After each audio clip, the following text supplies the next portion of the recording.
Jokes विनोद video शेवटपर्यंत. गुरुजींनी मन्याला एक प्रश्न विचारला. मन्या, माणूस मेंदूशिवाय किती वर्ष जगू शकेल रे? मन्यानं लगेच उत्तर दिलं, गुरुजी, सध्या तुमचं वय किती आहे हो? बंड्या रागानं गुरुजींना म्हणाला, तुम्ही मला गणिताच्या पेपरात 0 मार्क द्यायला नको होतं. गुरुजी म्हणाले, बंड्या, तुझं म्हणणं आहे बरोबर, पण 0पेक्षा कमी मार्क देण्याची आम्हाला परवानगी नाही आहे. भूमितीच्या तासाला वर्गावरच्या बाईंनी विचारलं मुग्धाला. रेखा आणि बिंदू यात फरक कोणता ग? मुग्धानं ताबडतोब उत्तर दिलं, बाई, रेखा ही सिनेमात नायिकेचं काम करते, तर बिंदू ही खलनायिकेच्या भूमिका वटवते. बंड्या, आई, मी आज शाळेत जाणार नाही. आई, का बरं, काय झालं बंड्या? बंड्या, मला बरं वाटत नाही. आई जवळ घेऊन, कुठे बरं वाटत नाही माझ्या सोन्याला? पोटात दुखतंय का? बंड्या, नाही, मला शाळेत बरं वाटत नाही. एका माणसाने रस्त्यात भेटलेल्या पोस्टमनला विचारलं, माझं पत्र आहे का हो?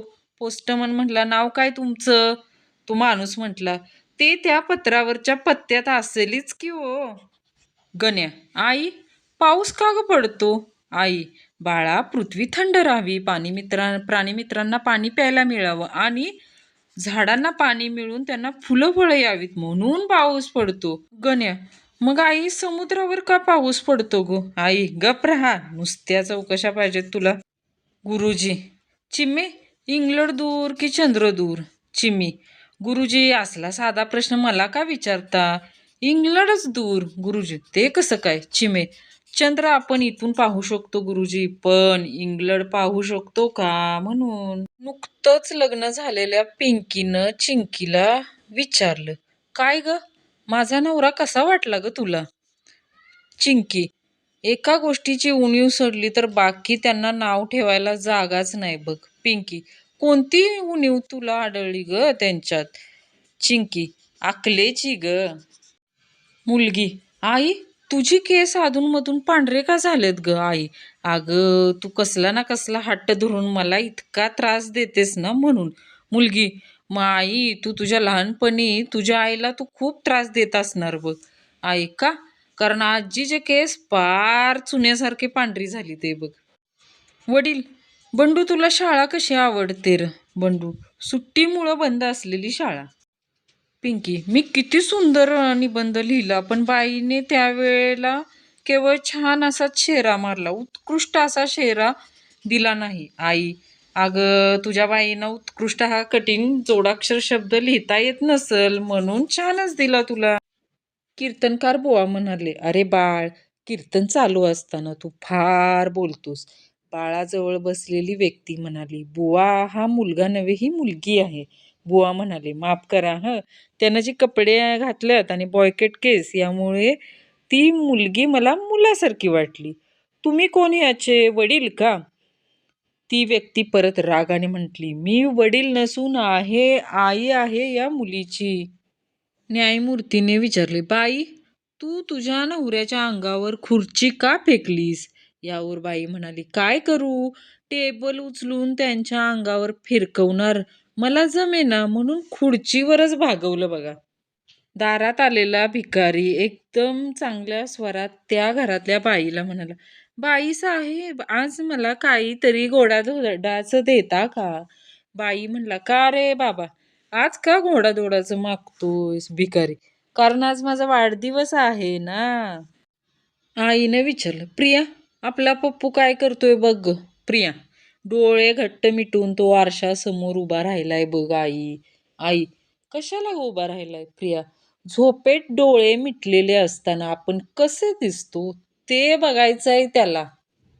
चिंटूनं बिंटूला विचारलं, तू शाळा का सोडलीस रे?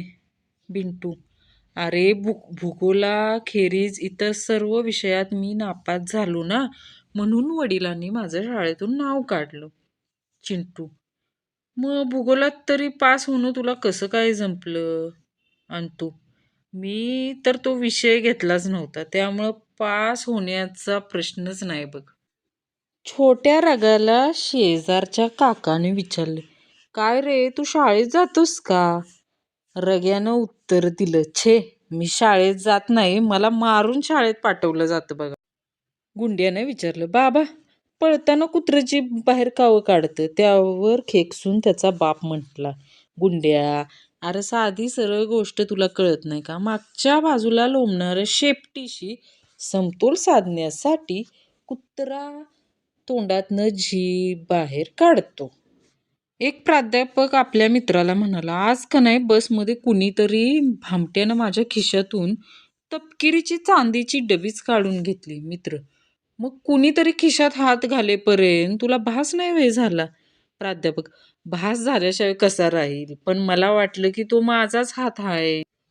दसऱ्याला शाळेत सरस्वती पूजन झाल्यावर भटजी विद्यार्थ्यांना म्हणाले, बाळांनो, सरस्वतीची पूजा झाली आहे. आता मी प्रत्येकाला तिचा प्रसाद देतो. प्रसाद खाल्ला की देवी सरस्वती चांगली बुद्धी देते. यावर सर्व मुलं एका सुरात ओरडली, भटजी, सर्वात अगोदर प्रसाद तुम्ही आमच्या गुरुजींना द्या. इंग्लंडला आपल्या मुलाकडे जाऊन आलेल्या राजाभाऊंना त्यांच्या मित्राने विचारले, काय हो, इंग्लंडमध्ये तुम्ही राहून आला, तुम्हाला काय वाटलं तिथं आश्चर्यकारक? राजाभाऊ म्हणाले, काय सांगू तुम्हाला, तिथले रस्ते झाडणारे झाडूवाले सुद्धा फाड फाड इंग्लिश बोलतात. आपल्या कॉलेजमधील विद्यार्थ्यांपुढे भाषण करीत असताना कॉलेजचे प्राचार्य म्हणाले, आपल्या कॉलेजचं नाव लौकिक दिवसेंदिवस वाढत राहायला हवं असेल तर आपण काय करायला हवं? एक आवाज, प्राचार्य बदलायला हवेत. बागेचा मालक आपल्या नोकराला म्हणाला, काय रे भिकू, बागेला पाणी घालायचं सोडून तू आराम करीत बसलास का? भिकू शेठ, मुसळधार पाऊस पडू लागला ना, म्हणून पाणी घालायचं बंद केलंय. मालक, अरे पाऊस पडू लागला तर डोक्यावर छत्री घेऊन बागेला पाणी घालायचं की असं आराम करत बसायचं? वडिलांनी बंट्याला विचारलं, काय रे, तुझं औषध तू त्या हौद्यातल्या पाण्यात उभे राहून का घेतलंस?